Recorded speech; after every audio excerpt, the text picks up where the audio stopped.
La demande de notre ami Bruno Périnet de vous parler de ma lecture des œuvres de Maria Valtorta m'a, je vous l'avoue, placé devant un dilemme.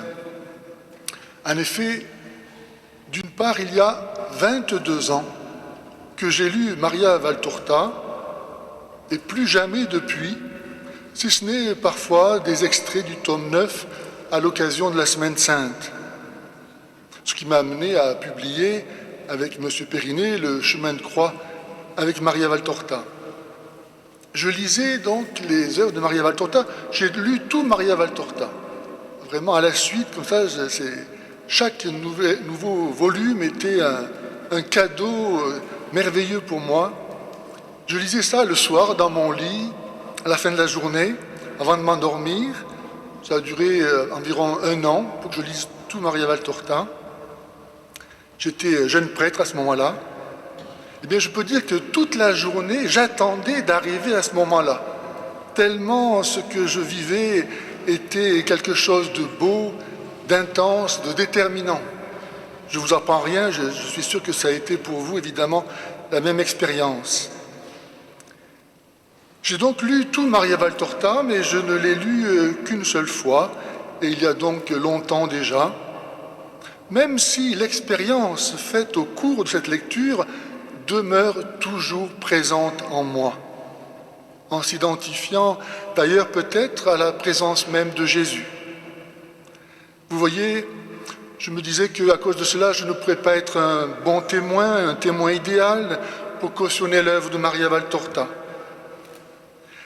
Mais d'autre part, j'ai un tel amour et une telle reconnaissance pour Maria Valtorta que j'ai estimé comme un devoir et une grâce de contribuer, si modestement que ce soit, à faire connaître cette œuvre. Et c'est pourquoi j'ai finalement accepté de vous dire ces quelques mots. Je sais qu'il ne manque pas, et le Père qui a débuté cet après-midi nous en a fait part, qu'il ne manque pas d'esprit supérieur pour faire remarquer que les évangélistes n'ont pas été aussi prolixes que Maria Valtorta et qu'en conséquence, vouloir davantage de détails ou d'informations qu'en donnent les évangélistes serait superflu, relèverait de la curiosité et pourrait même être spirituellement suspect. Or, il faut bien comprendre que si, de fait, la Sainte Écriture contient parfaitement le mystère du Christ,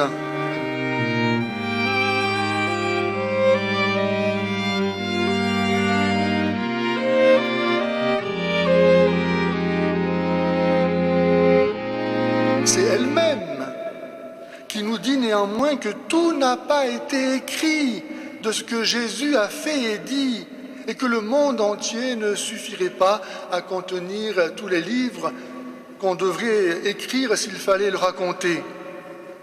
Et par cette hyperbole, Saint Jean montre combien il lui aimait écrire encore au sujet de Jésus. Ce n'est donc pas aller contre le principe de la Sainte Écriture que de bénéficier de l'œuvre de Maria Valtorta. Bien sûr, la Bible et les écrits de Maria Valtorta ne sont pas comparables en dignité et en autorité, mais bien quant à leur but qui est de faire connaître et aimer Jésus. Je voudrais ici donner un conseil, celui que j'avais moi-même reçu avant de commencer à lire Maria Valtorta et que je donne moi-même à toutes les personnes à qui je recommande la lecture de Maria Valtorta, à savoir de commencer par le tome 2. Tellement le tome 1, quand on le lit, du moins me semble-t-il, montre les ascendants de Jésus tellement saints que je m'étais dit, mais il n'y a pas de comparaison possible entre leur vie et la mienne, donc il ne nous reste plus qu'à refermer le livre. Mais avec le tome 2, Jésus apparaît, et là, sa grande simplicité équilibre tout le caractère merveilleux et extraordinaire des récits. Et donc on accepte de continuer la lecture et donc de reprendre le tome 1. C'est un conseil, je crois, que nous pouvons peut-être à notre tour donner aux personnes à qui nous recommandons cette lecture. Mais pour répondre donc à ceux qui critiquent la lecture de Maria Valtorta, je voudrais rappeler que saint Thomas d'Aquin rappelle lui-même que les prophètes n'ont pas disparu avec la clôture de la Révélation, à laquelle ceux-ci n'ajoutent rien du fait que Dieu continue à rappeler par eux les exigences de son amour. On trouve ça dans la Somme théologique, question 174, article 6. Et le docteur commun lui-même ne craignait pas d'utiliser comme argument de ses savants raisonnements des récits non canoniques. Par exemple, la légende dorée. La Constitution Dei Verbum numéro 8 du Concile Vatican II enseigne que, je cite, « l'expérience mystique des spirituels est un des moyens d'expliciter la révélation ». Et la Commission théologique internationale a renchéri ce propos en affirmant, je cite, que la théologie doit être attentive à ce que l'Esprit dit aux Églises à travers la science des saints. Eh bien, c'est justement ce qu'entendent faire les lecteurs de Maria Valtorta, bénéficier de la science qu'elle a reçue pour mieux connaître et aimer Jésus. Ont-ils oublié ces sérieux théologiens qui dénigrent les révélations privées, que notre religion n'existerait pas sans manifestation surnaturelle et apparition divine? En effet, la Sainte Écriture, du premier livre de la Genèse jusqu'au dernier, l'Apocalypse, est remplie d'apparitions et de communications surnaturelles. Adam, dans le paradis, voyait Dieu parler avec lui. Moïse a eu l'apparition de notre Seigneur dans le buisson ardent. Abraham, lui aussi, a vu le Seigneur, chapitre 18, dans son expression trinitaire, les prophètes, et ainsi de suite, le Nouveau Testament. Que serait l'Église si Marie n'avait pas vu l'archange Gabriel? Toute l'histoire du salut et l'Église qui l'incarne n'existerait pas sans les apparitions. Saint Jean dans l'Apocalypse qui a cette magnifique vision de la fin du monde, de la vie de l'Église. Du début de la Bible jusqu'à la fin, ce n'est qu'apparition. Donc ceux qui viennent nous dire comme ça que nous, on est en dehors de la foi et de la vie de l'Église parce que nous donnons de l'intérêt aux apparitions, mais au contraire, nous sommes dans la vérité de notre religion. Que serait la révélation chrétienne, donc, sans le message de l'archange Gabriel, les apparitions du ressuscité, à Saint-Pierre, à Marie-Madeleine, à Saint-Paul, à Saint-Jean, toutes les manifestations surnaturelles à l'origine de tant de conversions et présentes dans la vie de tant de saints.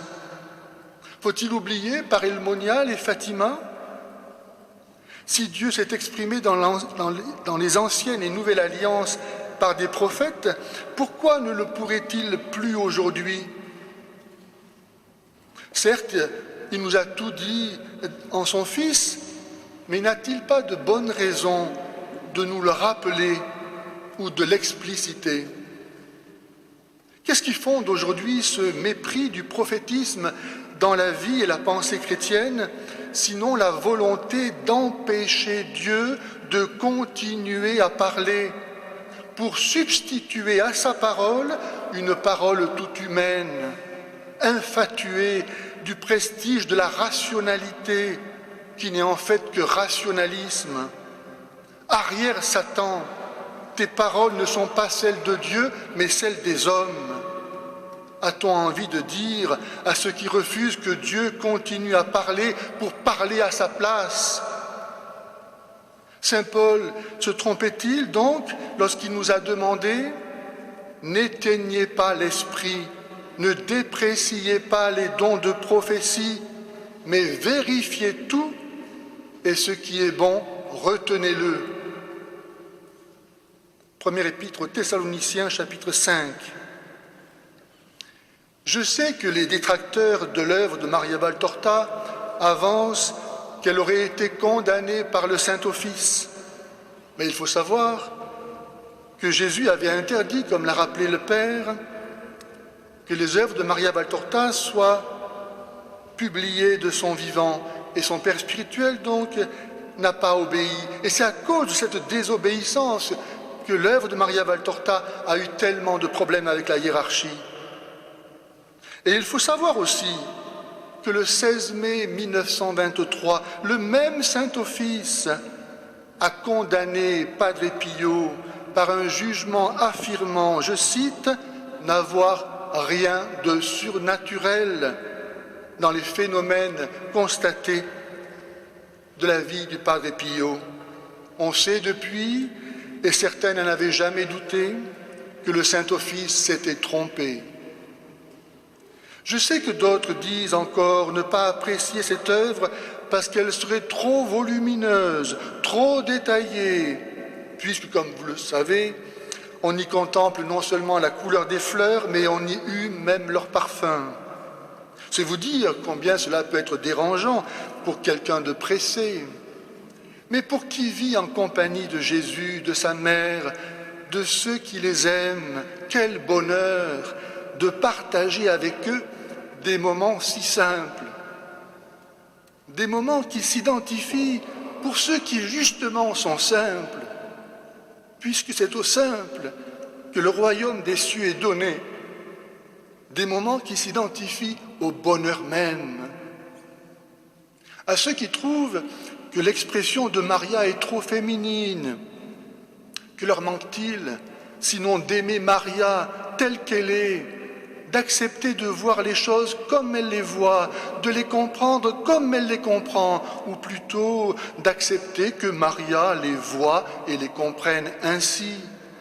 N'est-ce pas alors donner à Dieu une vraie preuve d'amour, s'il est vrai que l'on ne peut aimer Dieu sans aimer son prochain? Et si l'amour du prochain est la clé du paradis, pourquoi et comment ne pas aimer Maria Valtorta? D'autres vont prétendre qu'il y aurait des erreurs théologiques, historiques, en dépit de tout ce que le Père nous a assuré. Je n'ai pas pris connaissance de ces prétendues erreurs, telles qu'elles ont pu être répertoriées dans certains écrits à charge, mais je vais donner quelques exemples de difficultés que j'ai moi-même rencontrées. Je me souviens d'un prêtre qui me donnait pour raison de la fausseté des écrits de Maria Valtorta le fait que Jésus y parlait ouvertement et longuement de la Trinité. Pour lui, la Trinité n'appartenait pas à la prédication de Jésus, mais c'était l'Église qui l'avait ajoutée ensuite. Or, comment et pourquoi l'Église aurait-elle pu inventer une chose pareille? L'Église n'a rien inventé de sa foi, mais elle l'a reçue directement, telle quelle, du Seigneur et de ses apôtres. Les évangiles, d'ailleurs, contrairement à ce que l'imaginait ce prêtre, contiennent bien, et à plusieurs reprises, la référence à la Trinité. Quelqu'un d'autre, un jour, me dit son étonnement du fait que le grand-père du jeune Marziam, ce jeune que Jésus et ses apôtres avaient adopté, que ce grand-père donc avait prié Saint Jonas, ce serviteur de l'abominable Doras, dont il avait tellement souffert de la méchanceté sans jamais le haïr et qui croyait en Jésus. Les Juifs priaient-ils donc les saints? Me demanda cette personne. Je ne sais pas si les Juifs priaient les saints, lui ai-je répondu. Mais je crois par contre qu'il n'y a rien d'impossible à ce que Jésus ait appris à ses amis à prier les saints. Un dernier exemple, je fus moi-même un moment interdit à la lecture d'une scène poignante tirée d'un des cahiers montrant des chrétiens voués aux fauves dans la prison Mamertine. À un moment, on voit de retour du cirque où il venait d'être éventré, quelqu'un que Maria présente comme étant un prêtre, portant ses boyaux qui s'échappaient de son ventre. Car les fauves avaient tant de chrétiens à dévorer qu'un certain nombre revenaient seulement blessés à la prison pour y attendre le spectacle suivant. Ce prêtre donc se mit à évangéliser à leur demande, puis à baptiser avec son sang les 2 gardiens de la prison. Or, le baptême n'est pas valide si un autre liquide que de l'eau est utilisé. Est-ce que ce prêtre ne connaissait pas les règles de la Sainte Église données par notre Seigneur pour croire devoir baptiser avec du sang? Ou bien était-ce une preuve que Maria Valtorta a inventé des histoires? Mais pourquoi inventer une chose aussi étrange? En fait, je compris, et l'Esprit Saint n'était pas loin, j'en doute pas, que ce baptême avec le sang dégoulinant des entrailles de ce prêtre symbolisait celui qu'allaient recevoir dans leur propre sang ces 2 jeunes soldats tout frais convertis.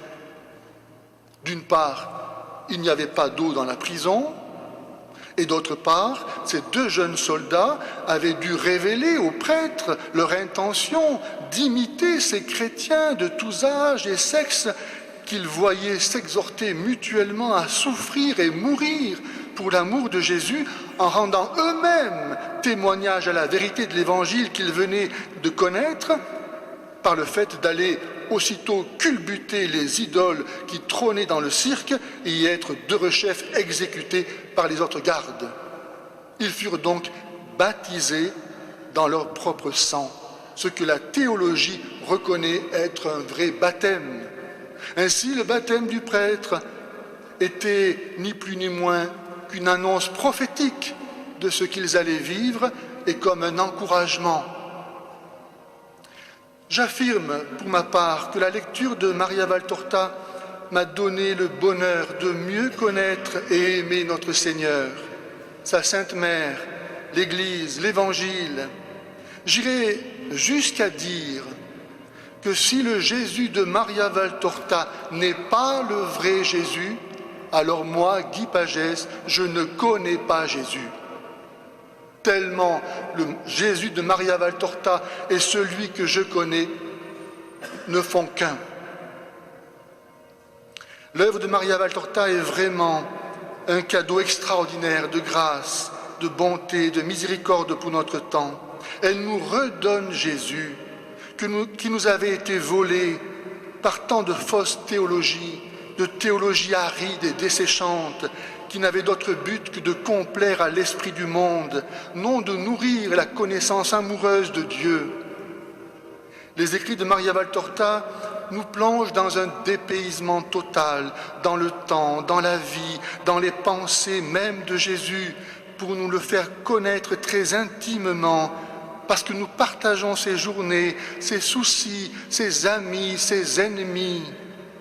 Nous avons la chance de devenir un de ses intimes, en partageant sa vie, parfois jusque dans les moindres détails. Je crois que c'est cela, la grâce propre à l'œuvre de Maria Valtorta, faire du lecteur un ami de Jésus, un ami, parce que nous vivons avec Jésus tout au long de ces pages, dont chacune est une grâce supplémentaire, aussi merveilleuse qu'imméritée.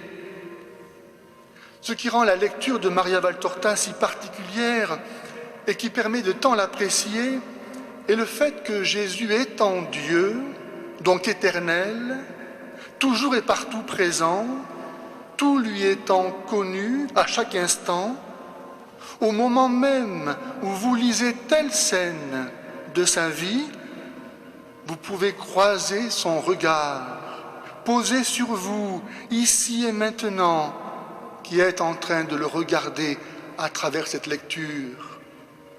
Et vous pouvez ainsi le rencontrer. Quelle extraordinaire expérience!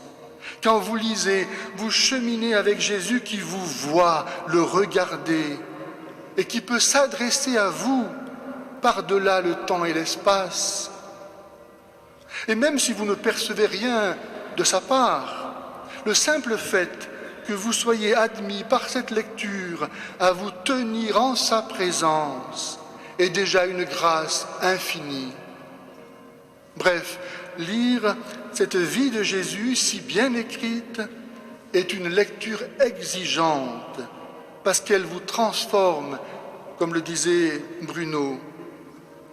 Et comment ne pas pleurer de contempler un tel amour si ignoré, méprisé, haï, combattu. Il est venu chez les siens, disait saint Jean, et les siens ne l'ont pas accueilli. Combien cela est toujours vrai. Ce qui est très bénéfique, encore dans cette lecture, est de voir comment Jésus, Marie et leurs amis se sont laissés guider à travers le concret de leur existence pour accomplir la volonté de Dieu. Ainsi, apprenons-nous nous-mêmes à vivre à leur école, à l'école des saints, pour faire la volonté de Dieu. Quelle merveilleuse découverte fut pour moi, en particulier, la découverte de la personnalité de la Vierge Marie. Quelle droiture, quelle piété, quelle bonté, quelle justice, quel amour que celui de l'Immaculée, la femme forte. Combien elle est aimable, admirable. C'est sa peine qui, je crois, de toutes les peines décrites dans l'Évangile, m'a fait le plus souffrir. Elle enfante vraiment l'Église dans la douleur. Elle est vraiment Notre-Dame des douleurs.